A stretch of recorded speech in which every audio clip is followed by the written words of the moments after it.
Hello, I'm Esther, and today I'm going to show you how to make feta cheese. Now feta is made from goat's milk. We've got our goats out there. Today I'm going to use a gallon of milk, which is 4 liters, and put it in our 8-liter pot. This is a cheese pot. It's not specially made for cheese, but it's what we call it. It's a nice heavy bottom so it heats the milk evenly. Okay. So, 4 liters in. I usually make more than this, but we don't need that much at the moment, so I'll just make 4 liters. Alright. Next, you turn it on high, and I'll stir this, and then in another 2 minutes I'll stir it again. And once it's reached 86 degrees Fahrenheit, which is 33 Celsius, then I'll turn it off. Alright, I had to cool the milk down because I got it too warm. I'm used to making double this size batches, so I've got up to the right amount, and I have a slight correction to make. I said it was 33 degrees Celsius where it's really just 30.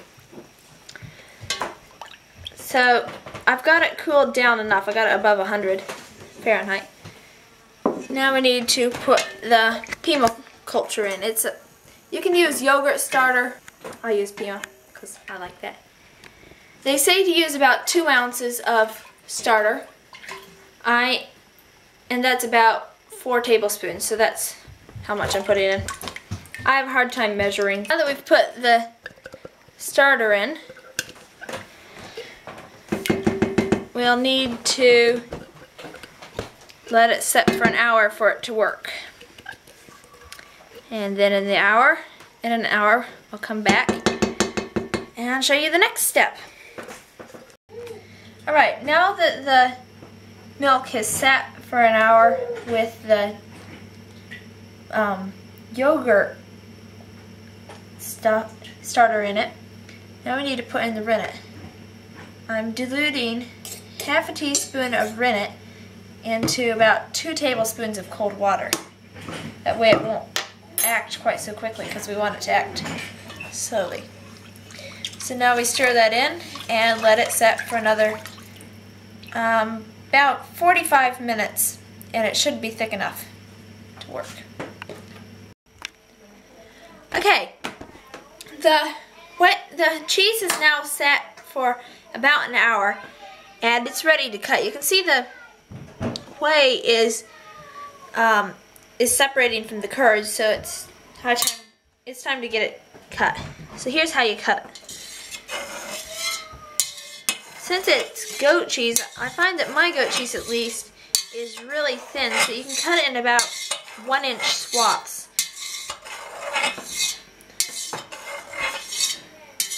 You cut it across like that, and you cut it diagonal. It's kind of like a checkerboard when you're done. Cutting it like this. And then you cut it diagonal.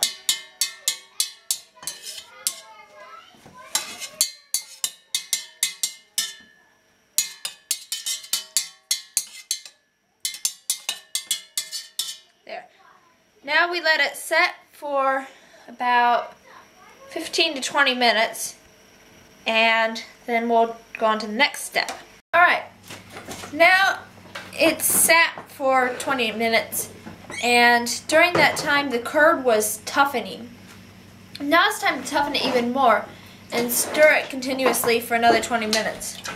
I find it a good time to listen to some music or read a book. I often read a book while I stir it.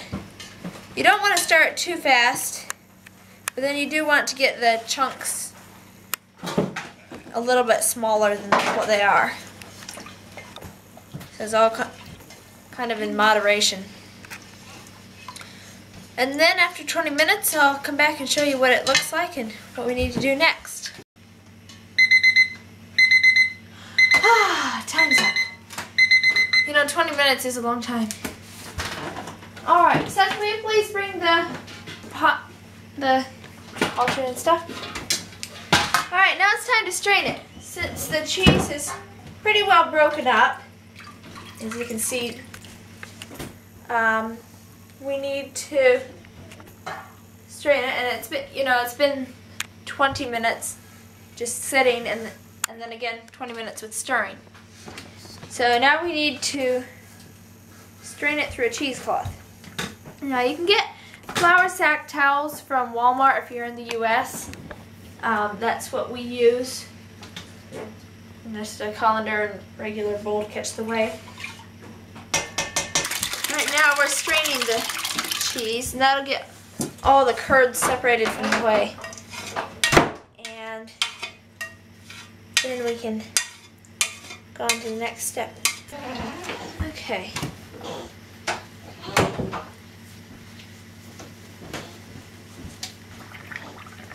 Now I'm just kind of gathering the cheesecloth up so that you kind of hold all the curds together.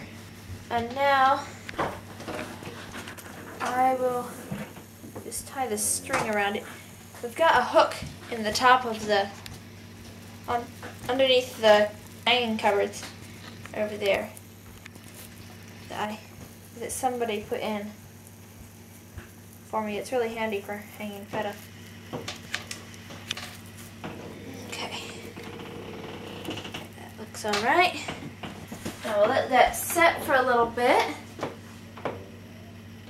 and I'll get the bucket ready. It will catch the whey in as the cheese is draining. Alright, that looks good. Now we can bring this over here. You can see the whey there, and it's mostly curds in here. There will be some more whey drain off.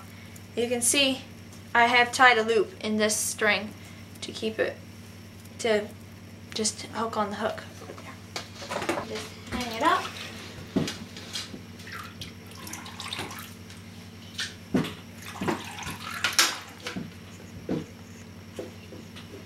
And let it hang.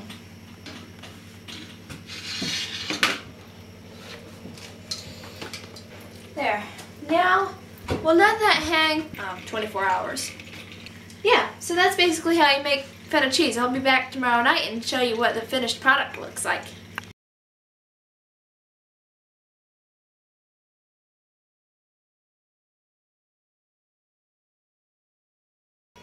Alright, in this part, we'll be finishing up the feta cheese. It's been a day now, and it's just hung here like this. Alright, so we need to cut it up. Now, we cut it into about 1-inch pieces. I'll show you how we do it. There we go.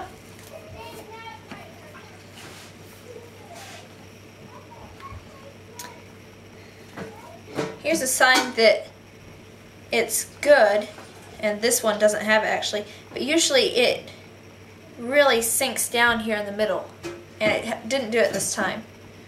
I don't know if the air pressure was wrong or what, but it didn't work. So you just kind of pry the cheese away from the sides.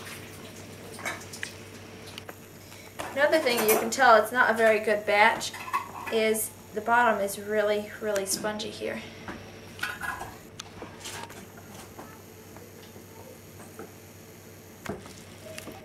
Oh yeah, look at that.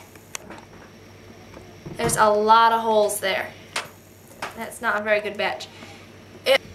Now I've just cut about 1-inch thick slice here, and I just cut the entire cheese up into about 1-inch thick slices.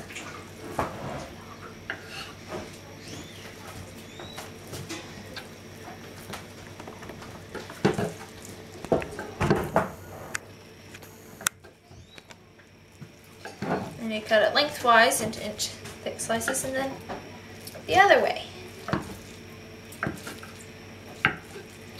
Now I've got a jar to put it in. I'll hold it all. It's a pretty small batch. After I got done straining the cheese and putting it in the cloth, I saved all the whey. Now you can use it in a lot of ways. Mom uses it in bread and other stuff that you can substitute whey for or just put in. But you do want to use a little bit of whey for this cheese. I need to get the salt down. Of course, you know, feta is salty. Oh, thank you, Mom. Alright, so this is about, it's a 2-liter jar. And, okay, I'll say it, the ratio of salt to amount of cheese is 1 tablespoon of salt to 1 quart of cheese. I think I'll put 1 tablespoon in, and then in a couple days, if it's not salty enough, then I'll add a little bit more. Okay, now here's where the whey comes in. You pour whey in, and I put the salt in first, and then I put the whey in, so that way the salt is dissolved right through the, right through all the cheese. And you just about cover it with